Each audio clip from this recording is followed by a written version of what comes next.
তো নমস্কার সবাইকে, আমি আবার চলে এলাম আপনাদের সামনে একটা নতুন রেসিপি নিয়ে, চিড়ের পোলাও। তো এখানে আমরা 300 গ্রাম চিড়োকে ভালো করে নিয়ে ধুয়ে নিয়েছি।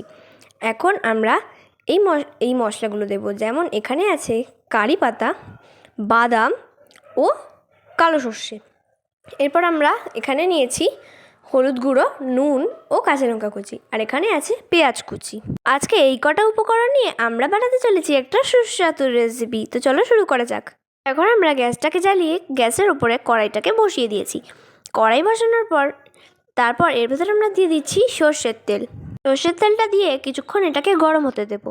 তো সর্ষের তেলটা দিয়ে দেওয়ার পর এখন আমরা, তেলটা কিন্তু গরম হয়ে গেছে, এখন আমরা দিয়ে দেবো 1 চামচি ঘি। তো 1 চামচি ঘি দেওয়ার পর এটাকে ভালো করে আমরা গরম হতে দেব। তো তেলটা খুব সুন্দরভাবে গরম হয়ে গেলে এর ভেতরে আমরা দেব কালো সর্ষে ফোড়ন। তো কালো সর্ষে দিয়ে দেওয়ার পর এটাকে একটুখানি ভালো করে গরম হতে দেব। দিয়ে দেওয়ার পর এখন আমরা দিয়ে দেবো কারি পাতা। তো কারি পাতা দিয়ে দেওয়ার পর এর ভেতর থেকে একটা সুন্দর কিন্তু ধোঁয়া বেরোলো। এরপর আমরা দিয়ে দেবো পেঁয়াজ কুচো। পেঁয়াজ কুচো দিয়ে দেওয়ার পর আমরা একটু ভালো করে নেড়ে নেব। তো এটা ততক্ষণ নাড়বো যতক্ষণ না ভালো করে ভাজা ভাজা হয়।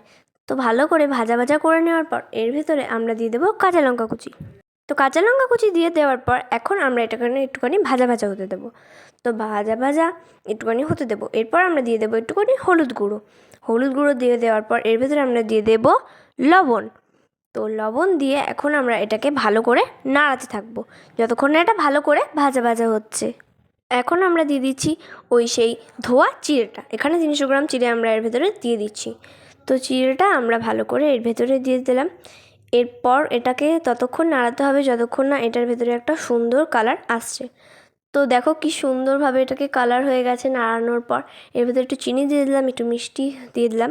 তো মিষ্টি দিলে একটুখানি মিষ্টি মিষ্টি লাগবে, বেশ ভালোই লাগবে খেতে, ভালোই লাগবে। তো এটাকে ভালো করে এখন নাড়িয়ে নিচ্ছি। নাড়াতে নাড়াতে দেখো আমাদের কিন্তু এটা হয়েই এসছে প্রায়। এখন আমরা দিয়ে দেবো এর ভেতরে বাদাম। নামানোর আগে আমরা এর ভেতরে দিয়ে দিচ্ছি বাদাম। অল্প বাদাম দিয়ে প্রথমে ভালো করে নাড়িয়ে নিতে হবে। অল্প বাদাম দিয়ে ভালো করে নাড়িয়ে নেওয়ার পর এখন আমরা এর ভেতরে আবার দিয়ে দিচ্ছি অল্প বাদাম। তো দুবার আমরা বাদাম দিয়েছি, দিয়ে ভালো করে এটাকে আমরা নাড়িয়ে নিচ্ছি। এটাকে ভালো করে নাড়িয়ে নেওয়ার পর বাদামগুলো মিক্সড হয়ে যাবে। আর এখন আমরা নামিয়ে নিচ্ছি। আর দেখো সুন্দরভাবে আমরা নামিয়ে নিয়েছি গরম গরম চিড়ের পোলাও আমরা এখন খাচ্ছি। তো এই পোলাওটা সত্যি খুবই সুন্দর হয়েছিল। আপনারা বানিয়ে সবাই খাবেন অ্যান্ড আমাদেরকে জানাবেন যে কেমন হয়েছে এটা খেতে।